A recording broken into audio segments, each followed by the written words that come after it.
Donc, je suis Hélène Chauveau, je travaille à la boutique des sciences de l'Université de Lyon. Donc rapidement, qu'est-ce qu'une boutique des sciences pour les personnes ici présentes qui n'en auraient jamais entendu parler? Donc, c'est des dispositifs institutionnels. Donc moi, je travaille pour l'université. Ah oui, pardon.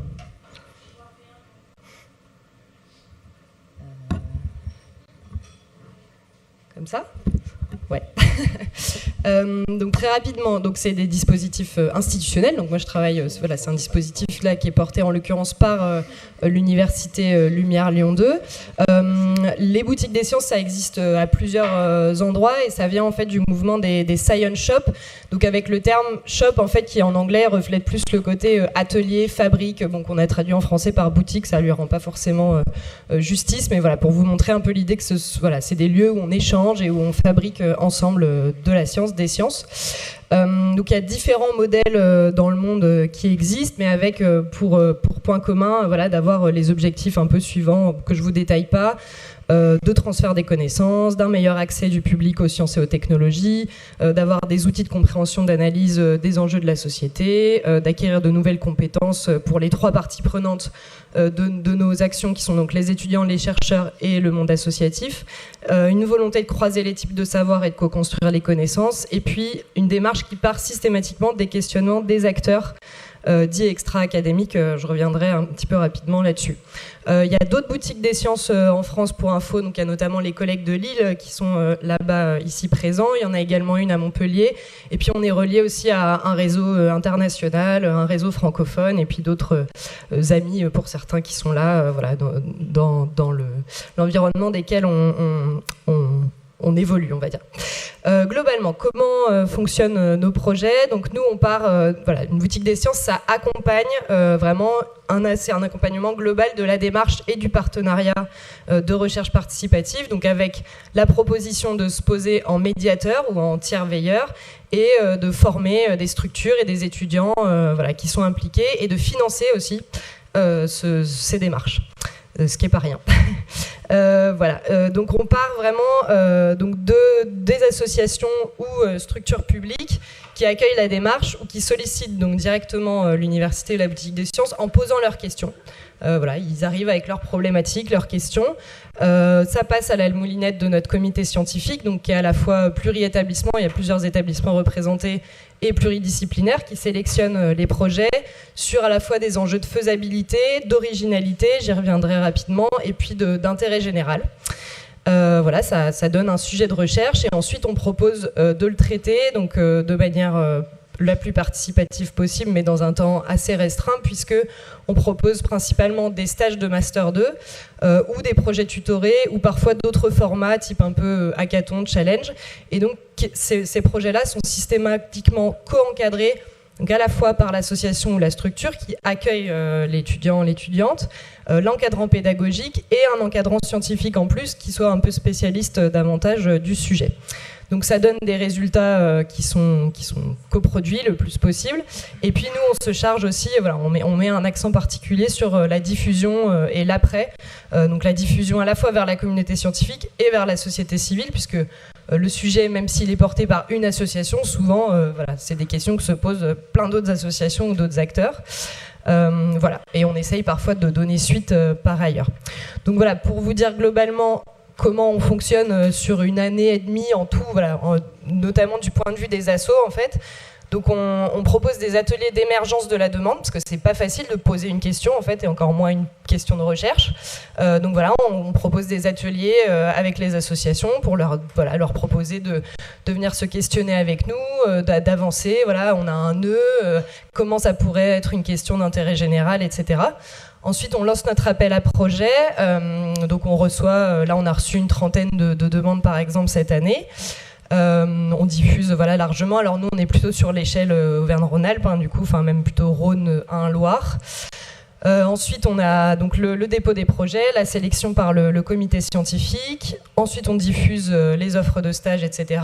On recrute les étudiants, où on mène les projets tutorés. Et ensuite, nous, on propose des formations et des temps de médiation pendant tout le processus voilà, du projet. Ensuite, voilà, classique, récolte, analyse des données, traitement, etc.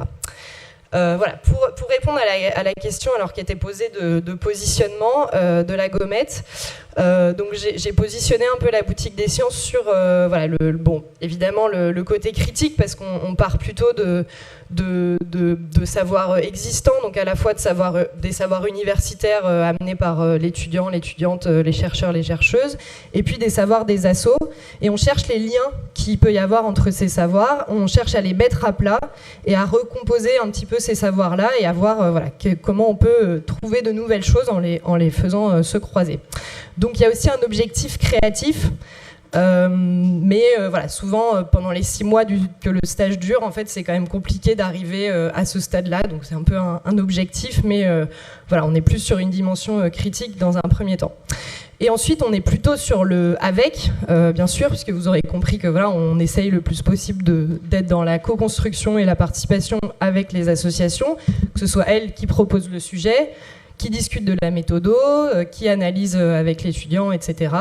Mais voilà, c'est pas toujours possible de faire tout le process avec, donc je l'ai pas mis totalement dans le avec, mais je l'ai mis plutôt comme un objectif.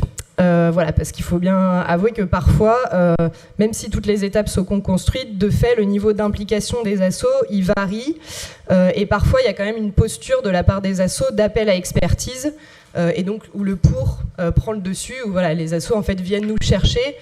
Ok, elles veulent bien co-construire, mais en fait, elles veulent surtout le tampon université, voilà, validé par chercheurs, chercheuses, étudiants, étudiantes. Donc on a parfois un petit peu de mal à dépasser ça, mais aussi parce que sûrement il y a un manque de ce côté-là et un besoin de la société civile de ce côté-là. Ensuite, pour répondre à la question donc, de comment la boutique des sciences et les boutiques des sciences en général, bon, je vais parler que pour celle de Lyon, hein, mais et puis même que de mon point de vue. Pourquoi donc comment on produit des savoirs engagés, comment ils sont engagés et puis à qui sont-ils reliés. Donc pour moi, c'est un dispositif engagé au sens où il finance des recherches qui sont menées auprès d'acteurs et sur des sujets qui sont habituellement peu financés, des sujets dits orphelins. Et en fait, on est un peu là, pour moi, pour rééquilibrer la balance. Et là, c'est un vrai rôle de service public de la recherche, un peu de contre-expertise, comme présenté Appui hier. Voilà, on est aussi dans une démarche totalement d'éducation populaire pour viser à l'émancipation voilà, des personnes qui participent au projet, à l'appropriation, la réappropriation des savoirs, etc. Ils sont reliés, bien sûr, à la société civile, à des collectifs qui sont, si possible, peu reliés au monde de la recherche et qui sont éloignés. On essaye d'aller vers des assos qui ne sont pas déjà hyper liés au monde de la recherche. Voilà, bon, on n'y arrive pas toujours parce que celles qui ont l'idée de venir nous chercher aussi, c'est parfois celles qui sont très liées au monde de la recherche, mais voilà, on essaye d'équilibrer aussi.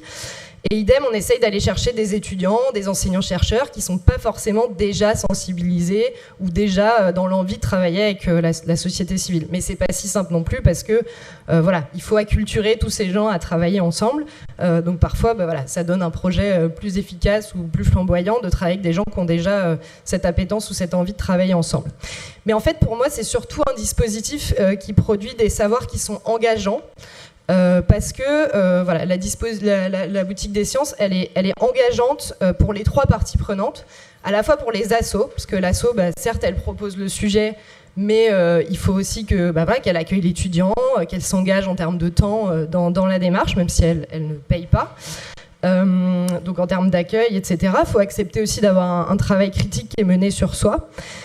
Pour les étudiants, c'est très engageant aussi parce qu'ils se retrouvent immergés dans l'asso, ils sont au quotidien dans l'asso, donc ils produisent un travail de recherche voilà, vraiment avec des gens qu'ils côtoient tous les jours. Donc forcément, ça ne va pas avoir la même teinte. Et puis c'est engageant aussi pour les enseignants-chercheurs qui s'impliquent parce qu'il y a une attente très forte de l'asso voilà, sur le savoir qui va être produit. Donc voilà, pour moi, plus que peut-être engagé vraiment, parce qu'on est quand même dans l'institution, c'est en tout cas un dispositif engageant. Et puis sur la deuxième question qui nous était posée, en quoi ces savoirs sont importants dans le contexte des enjeux socio-écologiques et puis visent-ils d'abord l'avancement des savoirs ou la pertinence des savoirs produits ? Les deux, mon capitaine, parce que bon, ça va quand même forcément un petit peu ensemble. Donc pourquoi ? Déjà parce que les questions posées, elles le sont par la société civile. Donc on fait le pari, nous, qu'elles sont plus pertinentes, plus brûlantes que celles que se posent les scientifiques tout seuls dans leur labo. Ou en tout cas, voilà, elles sont différentes, elles sont bon, voilà, elles sont peut-être plus pertinentes et brûlantes pour ces acteurs-là, en tout cas, qui ont besoin des savoirs. Et puis parce que le croisement des savoirs et la revalorisation des savoirs d'acteurs, elle est clé évidemment, et elle ne doit pas rester dans un entre-soi de gens qui sont déjà sensibles à ce croisement-là et à écouter les autres types de savoirs, et on essaye nous d'aller sensibiliser le maximum de gens à cet intérêt-là, et aussi pour revaloriser le savoir académique dans les milieux associatifs où on saisit pas forcément qui peut être utile, qui peut apporter des choses dans l'action, etc. Parce qu'il va falloir s'écouter beaucoup les uns les autres là dans les choses qui nous attendent. Donc voilà, je pense que ça va dans ce sens-là. Et puis enfin, puisque j'ai épuisé mon temps, donc on vise à la fois l'avancement des connaissances, parce qu'en croisant les approches, on trouve forcément des nouvelles choses qu'on n'avait pas trouvées chacun dans son coin, et puis la pertinence des savoirs produits, parce qu'on répond directement aux interrogations de terrain, et puis que nos projets, ils ont à chaque fois une double validation, un petit peu à la fois académique et à la fois par les associations qui nous ont sollicités. Voilà, merci beaucoup.